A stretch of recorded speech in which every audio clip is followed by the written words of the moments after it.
Resources Institute.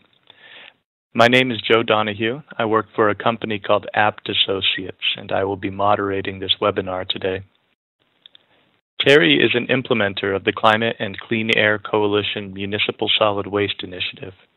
The CCAC Waste Initiative is an international partnership that unites national and local governments, international organizations, and other partners in an effort to reduce emissions of methane and black carbon from the solid waste sector. This webinar is part of a series that TERI is facilitating on behalf of the initiative.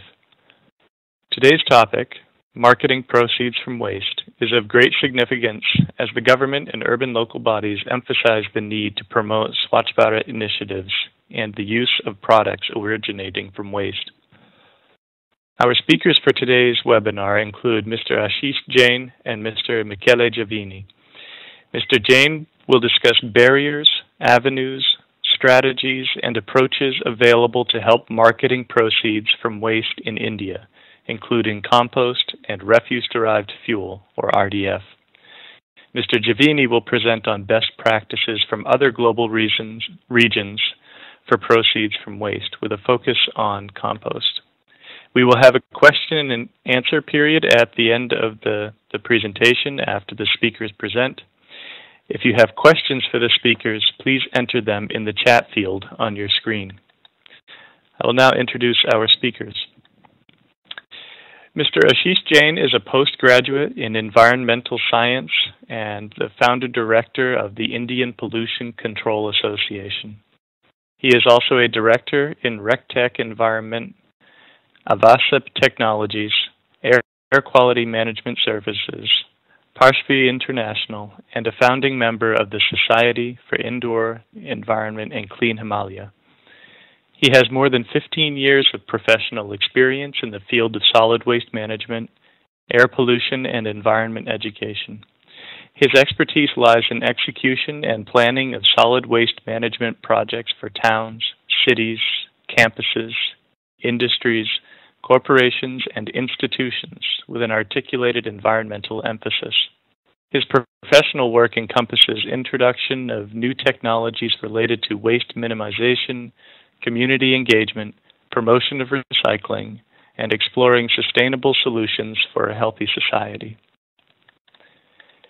Mr. Michele Giavini is a senior expert of the Italian Composting and Biogas Association, a network that supports more than 200 composting and anaerobic digestion plants in generating high-quality compost from more than 5 million tons per year of source-separated organics.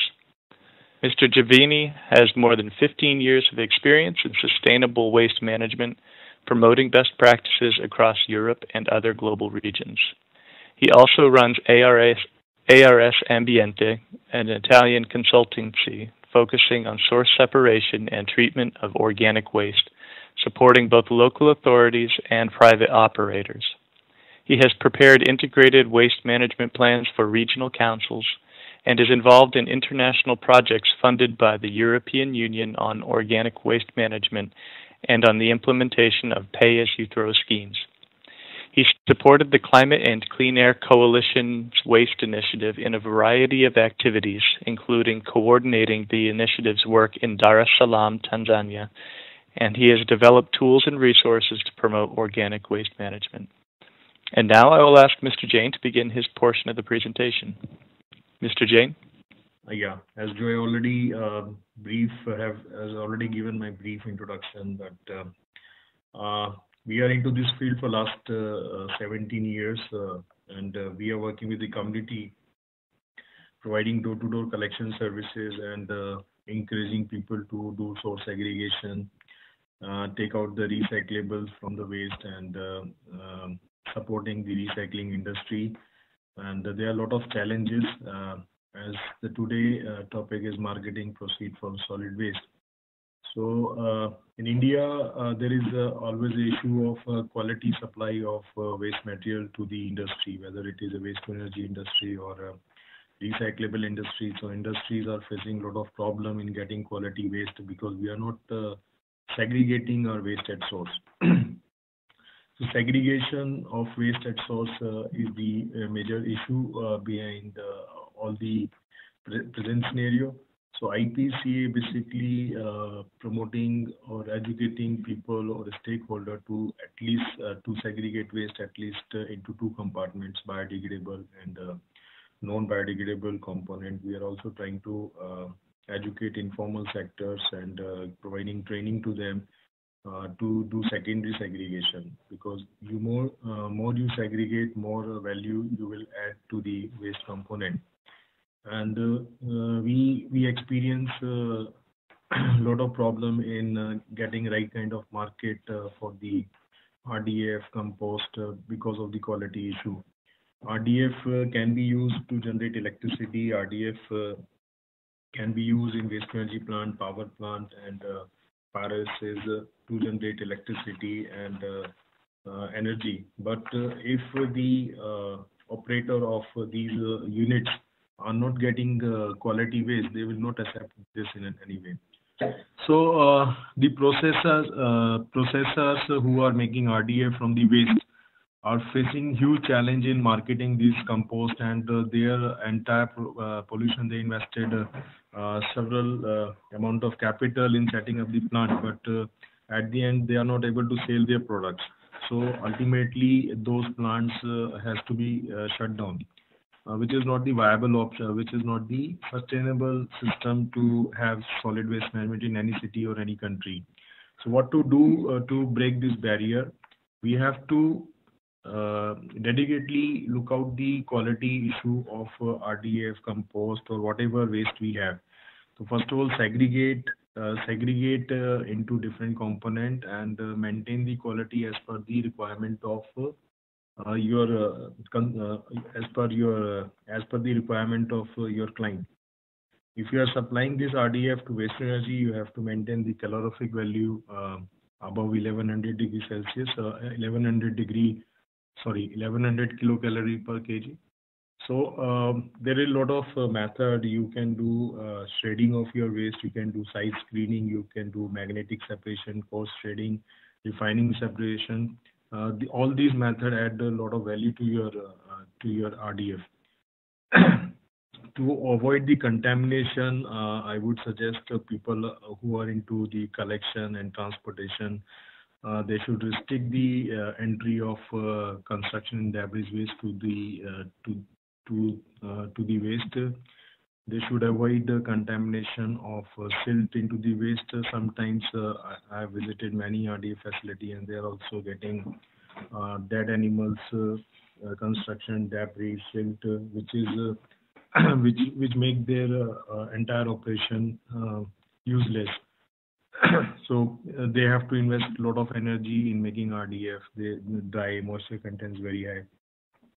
So the scenario can be improved or changed if we put a systematic approach from the collection to disposal. I would because I haven't prepared any presentation for today, I would like to answer the queries of the audience, because. Okay, so I think before Mr. Javini gives his presentation, we can open the webinar up for a few questions from the participants. Are there any participants who would like to share some challenges that they have faced with regard to obtaining quality separated waste for composting or RDF projects? See, these composting plant and the RDF plant are not getting homogeneous kind of waste. The waste quality is very different. The waste quality is vary from region to region. It depends on the cultural activity, it depends on the lifestyle. There are a lot of factors affecting the waste quality. So before preparing or installing any composting plant, any RDF plant, we should very well aware about the quality of our waste. What is the composition of our waste? So maximum time we do these kind of mistake, we set up the RDF plant or composting plant without knowing the actual characteristic of our waste.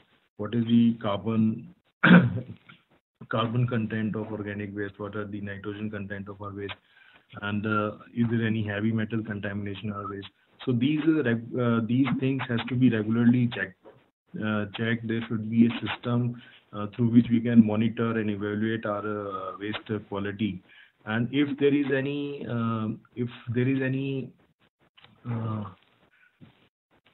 discrepancy in the quality, we should regulate those quality. Well, so my point of view, quality of the RDF and compost is the real challenge in getting the right kind of market, because people are afraid to use compost made from the waste, because they have fear that it may contain heavy metals, it may contain some pesticides, and and with respect to RDF, they are afraid of low calorific value kind of thing. Mm-hmm. So having a full characterization of the waste stream before initiating a project is critical. May I ask you a question directly, Mr. Jain? So do you have any successful experience in setting up source separation of organics in cities, I mean in residential areas, or rather from markets, because it's one of the most important challenges in order to assure a high quality of the final product? We do not have a 100% success story in the cities, but we do have some success ratio. Like we did a lot of projects with the community and educate community on source segregation. So our maximum success rate is 53%. So we targeted some population of city, like we did one project in Gurgaon, and we are continuously doing door-to-door collection services. So in our system, many people are doing segregation at source, and then 53% of our consumers are doing segregation, and we are still educating them or creating awareness among these people to participate more on source segregation. We are also training our waste pickers to do secondary segregation. So we want to reduce the retention time of segregation. The earlier you segregate, the better is the quality of waste you are supplying to the recycling industry. So in our system, we are trying to segregate at least 85% of the waste, and only 50% of the total waste reaches to the landfill side, which are non-recyclable inert. And recently we launched one project called WeCare, which is the EPR of Plastic Waste Management Rule 2016, in which some brand owners are supporting this project. We are segregating multi-layered plastic waste, which has a very high calorific value. And we are supplying this MLP, multi-layer plastic waste, to cement kiln industry and waste to energy. So because this multi-layer plastic waste is segregated at the secondary segregation level, so contamination is very low. It is purely MLP. It's not contaminated with any kind of silt or construction debris kind of waste. Moisture content is very low. So you can say only 10% moisture is there. So when we supply these MLP waste to waste energy plant and cement industry, their operational cost has go down very drastically, because this calorific value of MLP is around 3100 kilocalorie per kg. And they were struggling to get waste of calorific value near 1000. So they are very happy. Their production rate goes up, their operation cost go down. So, and we are able to have a market for our MLP waste. People are trying to get MLP waste from us. So the only matter is the quality. If you maintain the quality of your waste material, there will be a buyer. Great. Thank you, Mr. Jain. Unless we have other questions from attendees at this time, I think perhaps we could ask Mr. Javini to begin his presentation, because I think several of the topics that he will discuss relate to these exact challenges, the challenges of obtaining quality waste from source separated waste for organic waste management projects. And maybe we can, based on Mr. Javini's presentation, we could have some more fruitful discussion at the end of this webinar about how we might best practices for addressing some of these challenges with regard to quality.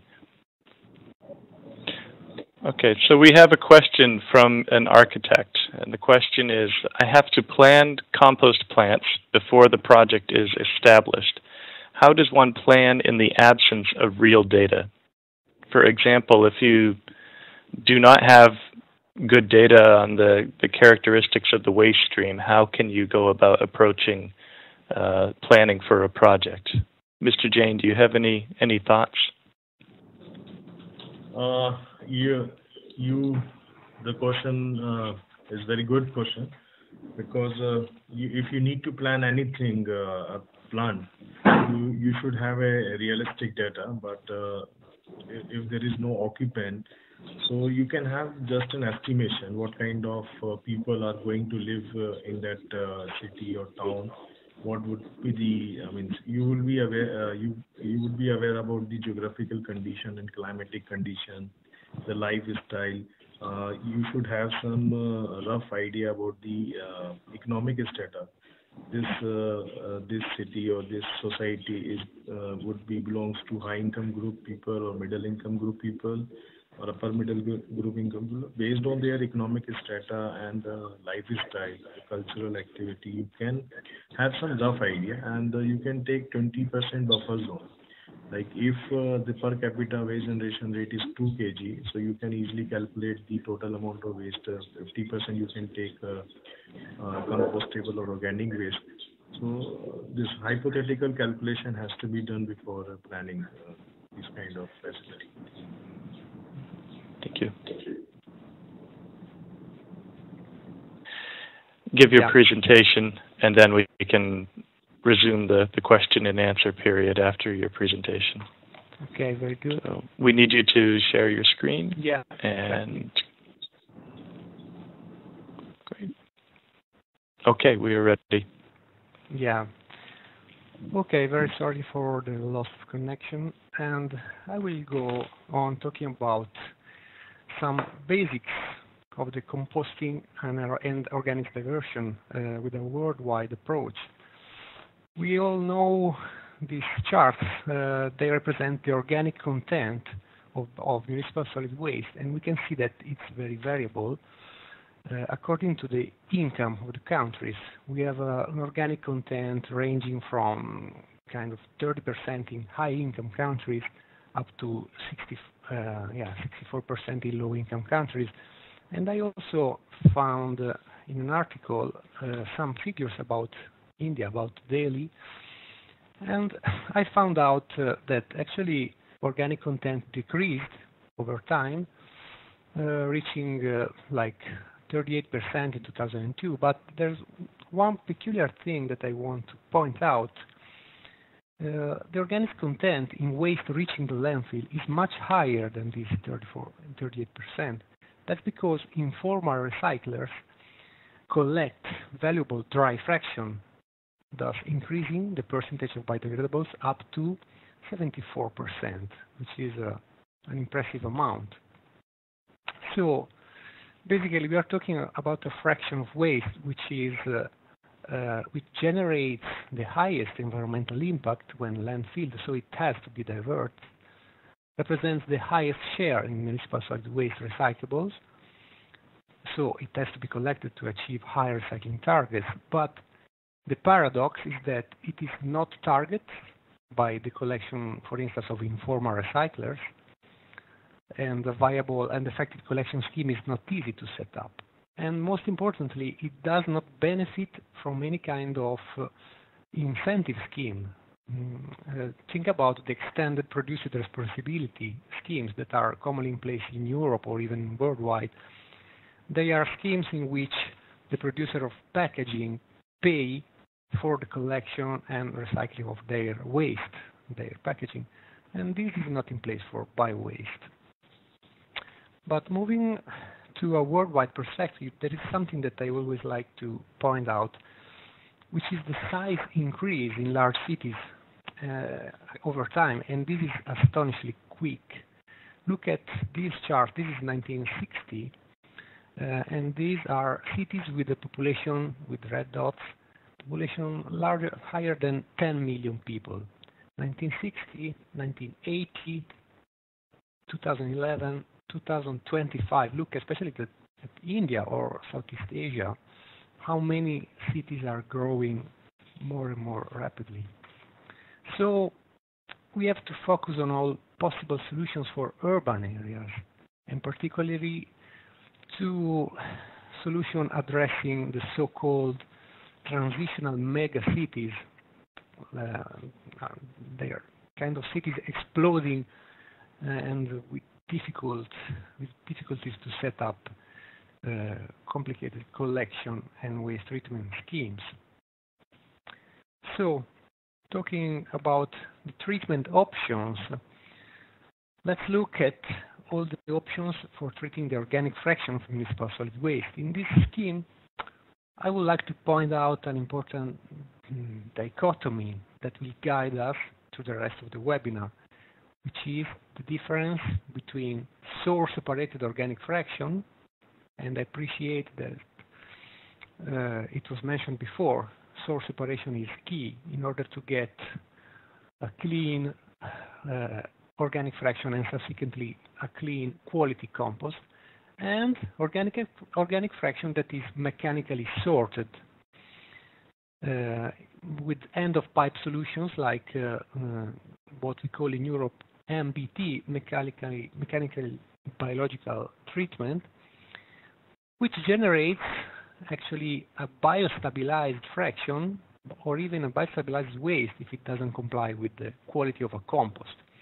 It is sometimes called compost, and even in India I see in the regulation that there is no basic difference if compost is proceeding from source-separated organic or mechanically selected organic. If it complies with fertilizer regulation, it could be considered compost, but with some limitations. These are the most common limitations that we find out when talking about the application of compost from mixed waste with respect to compost from food and garden waste. The latter being applied potentially in every field, ranging from agriculture to private gardening, substrate preparation, soil improvers. The first fraction, which is biostabilized compost, could be mostly used in landscape restoration, recovery or degraded space, or revegetation of public works, and so on, with a limited application in agriculture. Typically, regulations allow the use in agriculture only for non-food crops, for instance, or for so-called one-off application in order to avoid the possible accumulation of contaminants. Well, and I investigated a little bit about the new treatment plants built in India, and I found out this mass flow chart from the original environmental impact assessment for the Narela Bawana integrated municipal solid waste facility to be constructed in Delhi. I guess now it's in operation, and there I see that there is a significant amount of organic fraction potentially collected from good quality sources.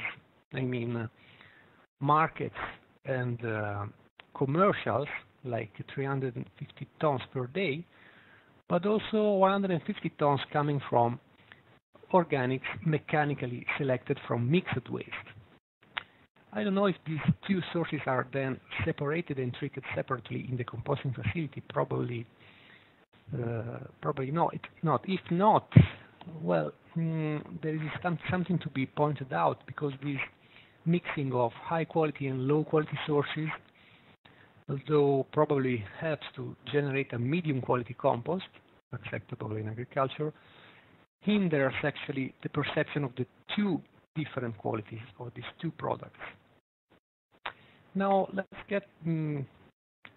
have an insight on the Indian regulation on solid waste management. I looked at 2016 rules, and I actually noticed that it tends to favor the promotion of decentralized composting plants.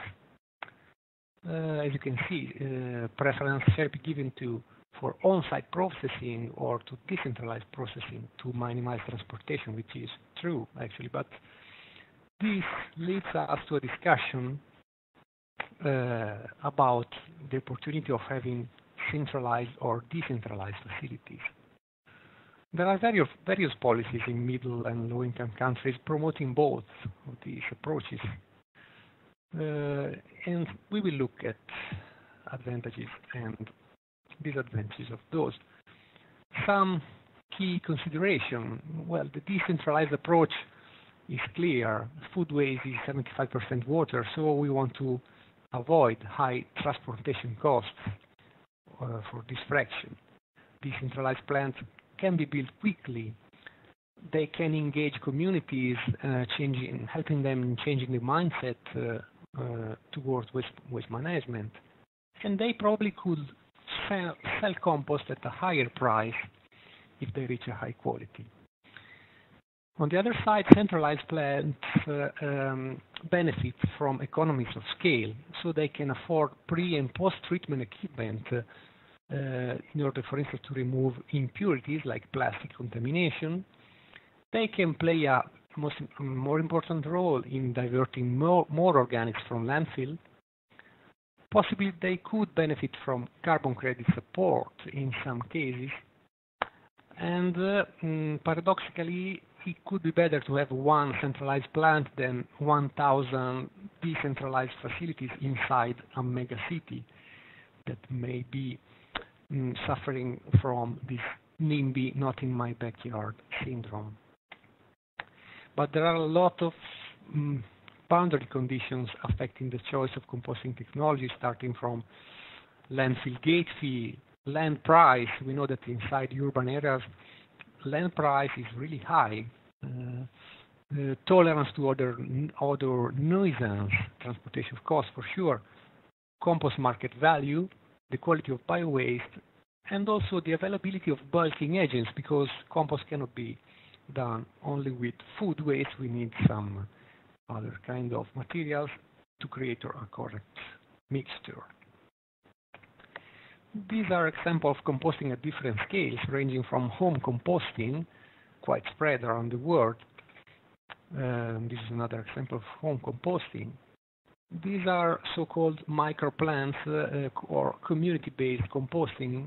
This is an example taken from low-income countries. These are decentralized plants in Europe that can be managed very easily with just a tractor. And then we have modular industrial plants like this one, or even enclosed in building, in vessel, centralized plants.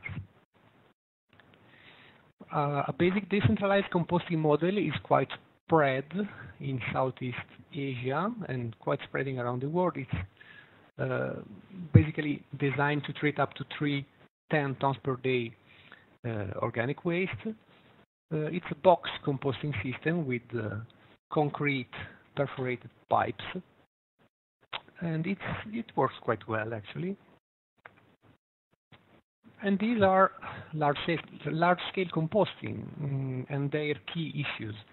Basically, while treating organic fraction in the open air, you could suffer from odor emissions, so you need from closed buildings. The input bio-waste quality is really important, so you need pre- and post-treatment in order to get a high-quality compost. And in Europe, we use some tools in order to do that, like the use of compostable bags and most portable sensitization campaigns. While getting to the market of compost, I see that it's a sensitive argument in India now. I would share some experiences from Europe, where we have a well-developed market for compost. First of all, let me tell you that all compost we generate in Europe finds a final destination, especially high-quality compost. And one of the biggest market is agriculture, directly used into agriculture. But note that the price for selling, let's say, applying compost to the soil in agriculture is really low, like 3 euro per ton. There are other market segments like landscaping, topsoil mix preparation that could benefit for higher prices, but actually they are limited market sector. So the primary sector is still agriculture, and there is still wide potential for the use of compost in all these sectors. Think about, for instance, peat substitution, organic agriculture, and so on. It is true that transportation to the final usage is key in this case, because actually, yes, transportation not only of the organic fraction to the composting plant, but also of compost to the final agriculture area is actually could be actually complicated, especially in some mega cities where the production could be even too much to be used inside urban or peri-urban territory. Let's look at the compost versus mineral fertilizer comparison. Frankly speaking, the net financial value of compost is 100 times less than mineral fertilizer if we talk about volume or weight. And the content, just looking at the content of nitrogen, potash, and phosphorus, the value of 1 ton of compost is actually around 10 euro, which is roughly 100 times less than urea or NPK fertilizer, chemical fertilizer. But we have to keep in mind that there are a lot of neglected benefits, starting from improved soil tilth, effect on disease, increased macroorganism presence into the soil, water retention, that in the long term provides further financial value to this soil improver. In Germany, they have made a calculation, for instance, taking into account also the substituted supply cost of humus via green manuring, which is a common agricultural practice in order to improve fertility, organic fertility of the soil. So we get to a higher value, including these benefits, like 22 euro per ton of fresh matter. This is a summary of all the other benefits of compost into the soil, starting from carbon sequestration, which affects global warming. This is another important issue. Increased crop yield, soil moisture content, and so on.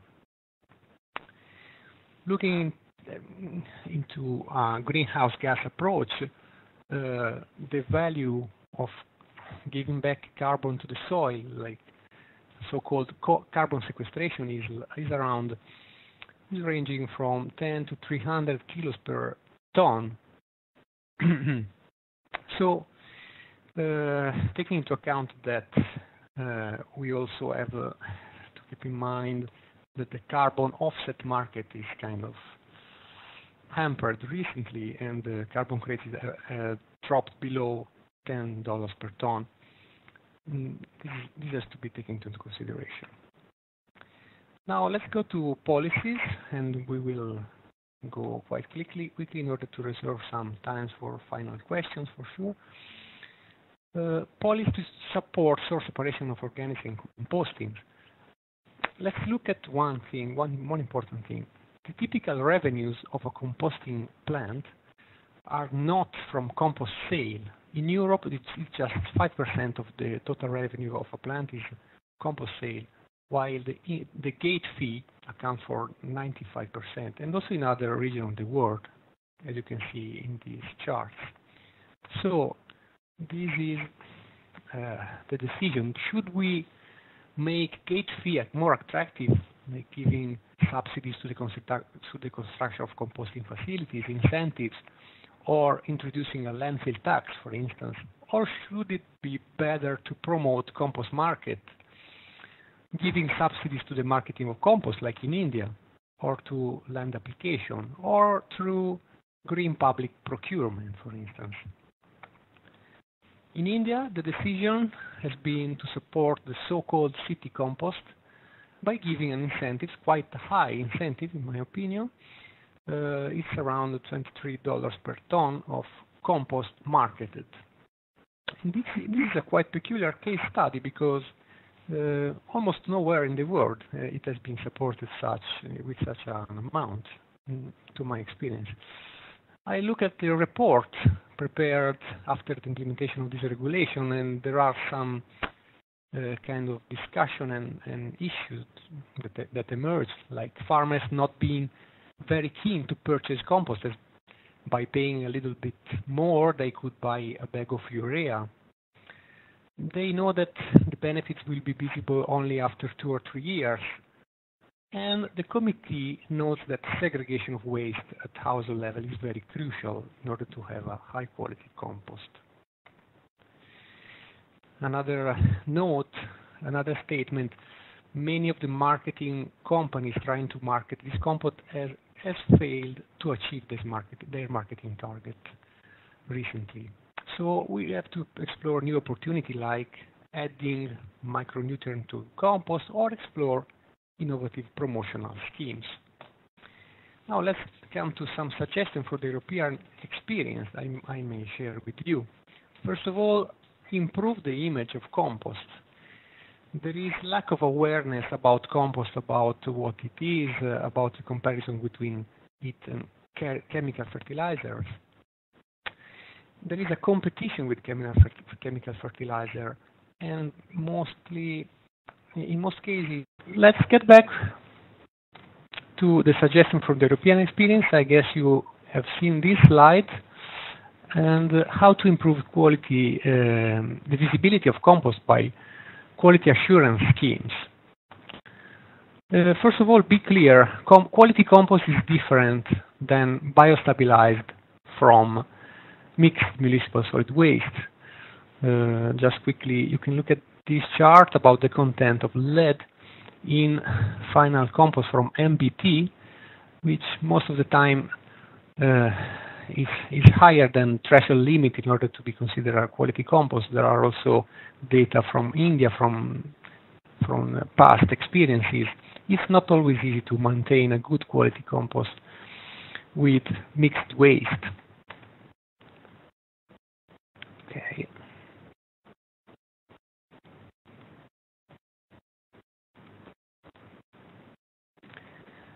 Okay, there is also an increasing cost if you have a high input contamination in the composting plant.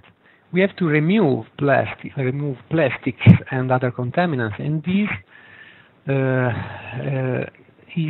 can be done with higher pre-treatment and post-treatment costs, and this is exponential.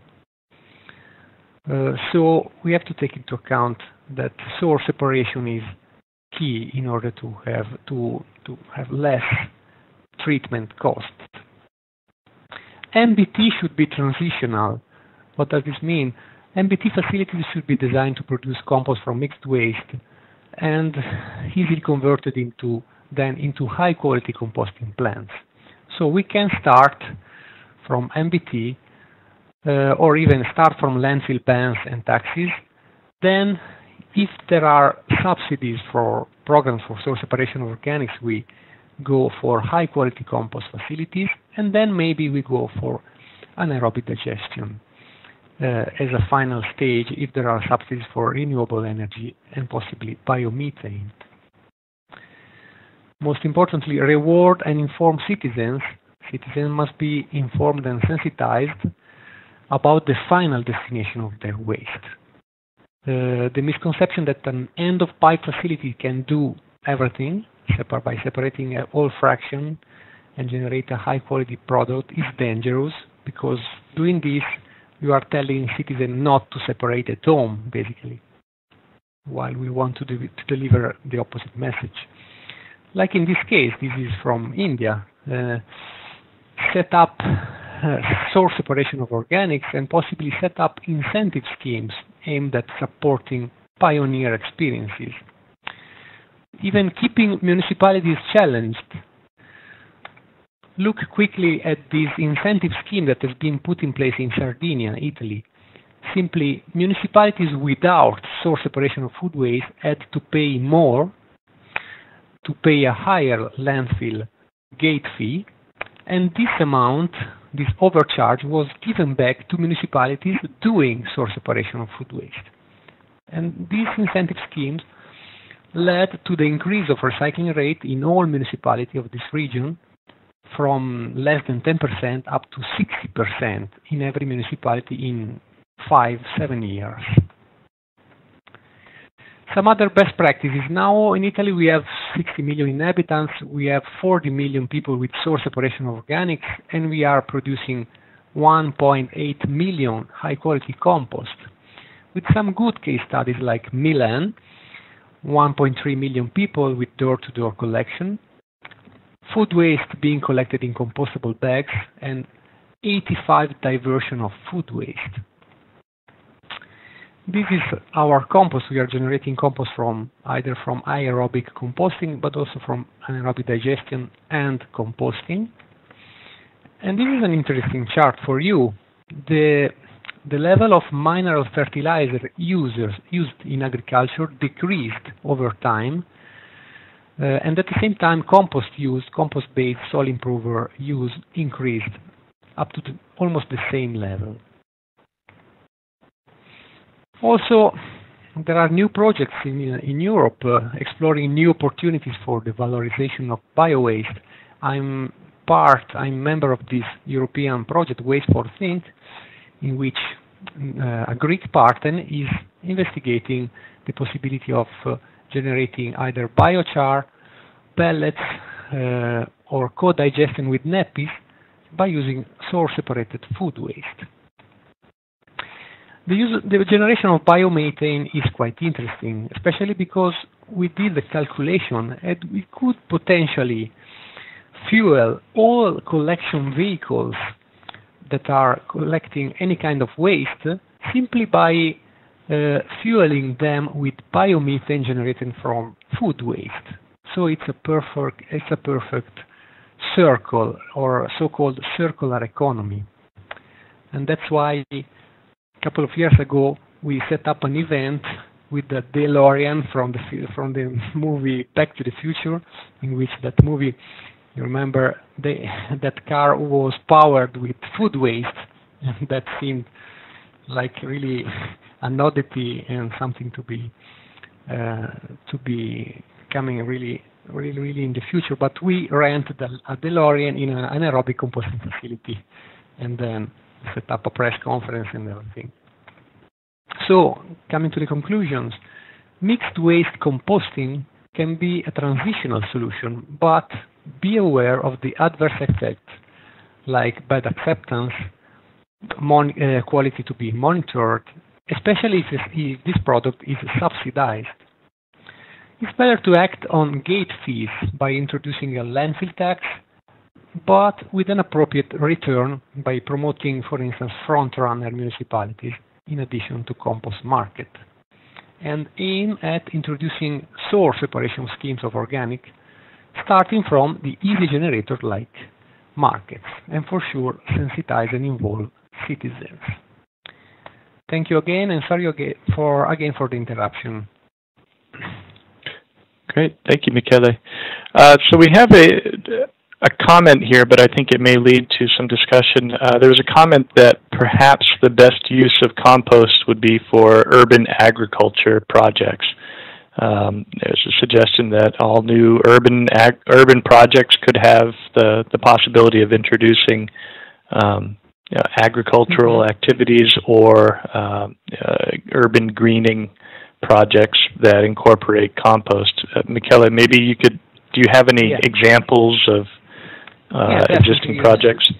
For sure, urban agriculture is quite relevant, but let me tell you frankly, it doesn't have the potential of absorbing all the amount of organic waste if it should be separate collected. Think about a mega city like Delhi.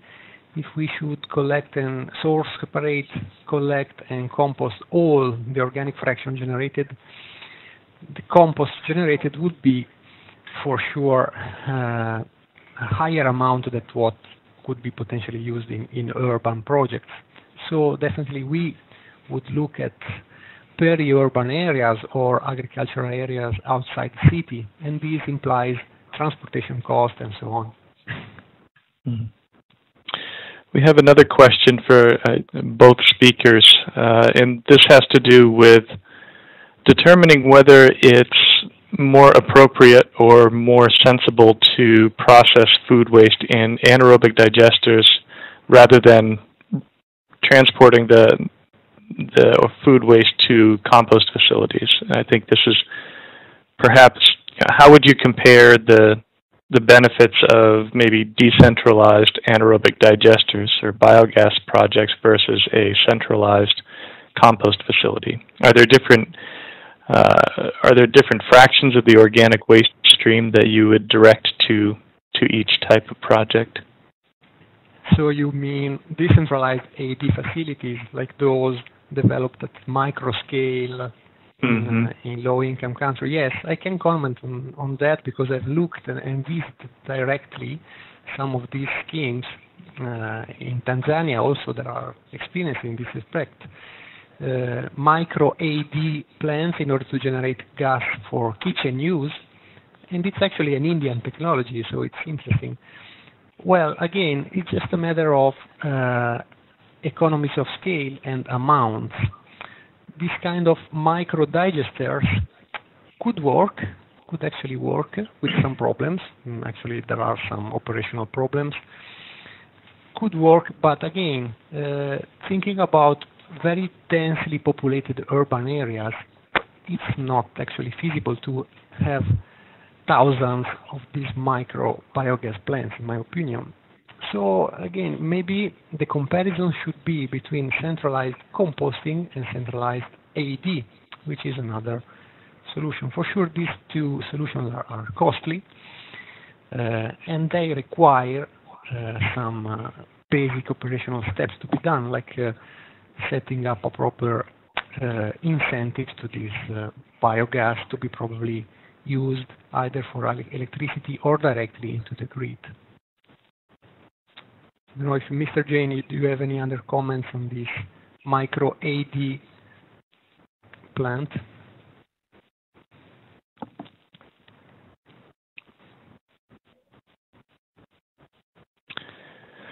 One of the challenges that I've heard also is that with biogas projects, anaerobic digesters, unless you have a very pure feedstock coming into the system, you run the risk of having to shut down the system because there is silt or dirt getting into the feedstock that causes problems for the machinery.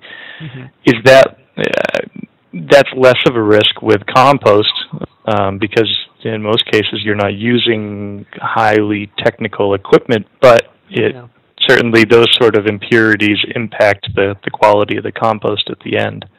Yeah, definitely. There are two risks. In anaerobic digestion, this contamination leads to blocking of the digesters, for instance, or any kind of major issues.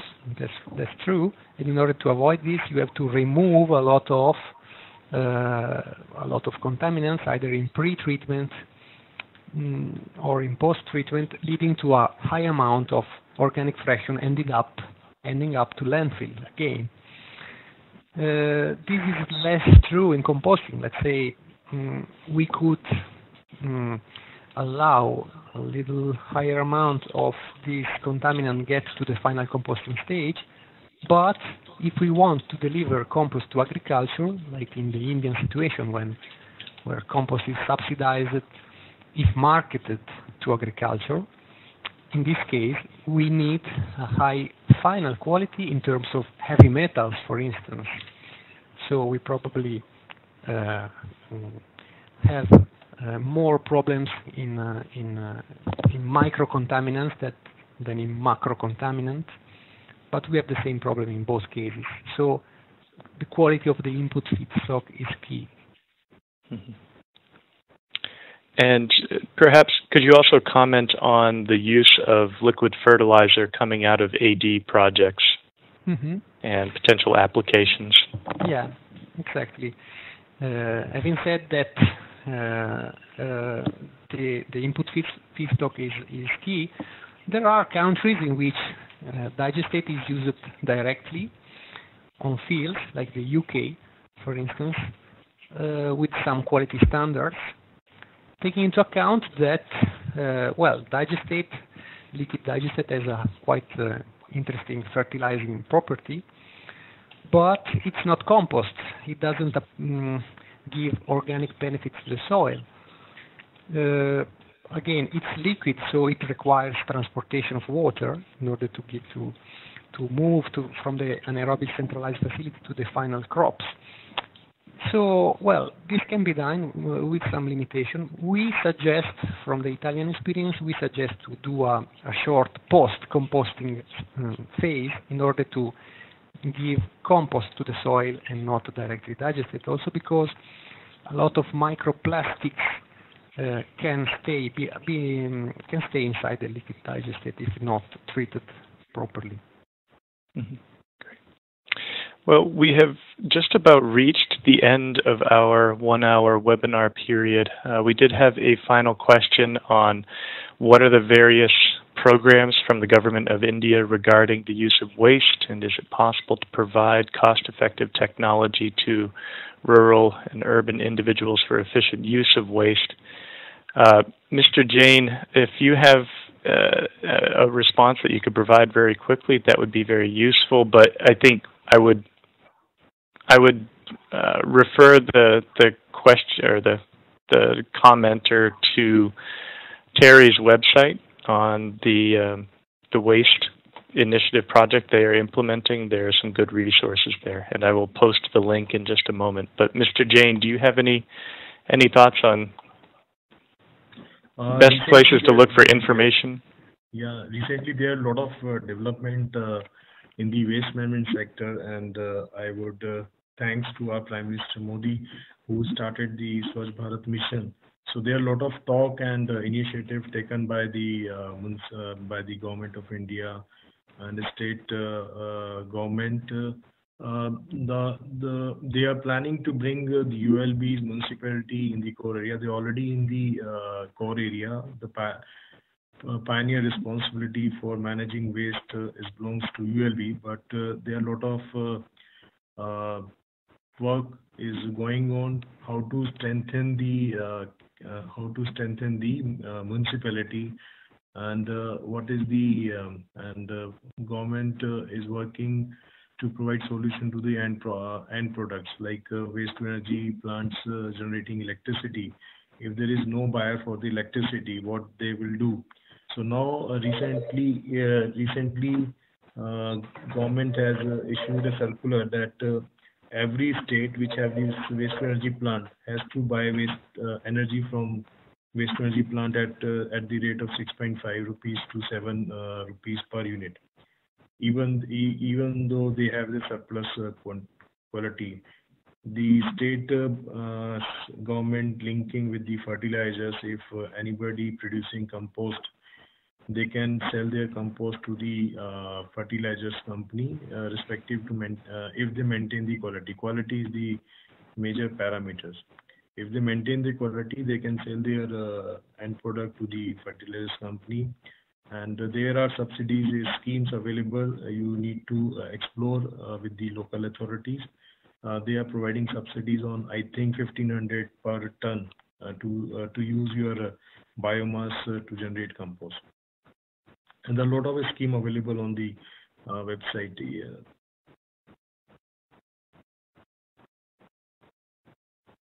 Hello? Great. Thank you very much.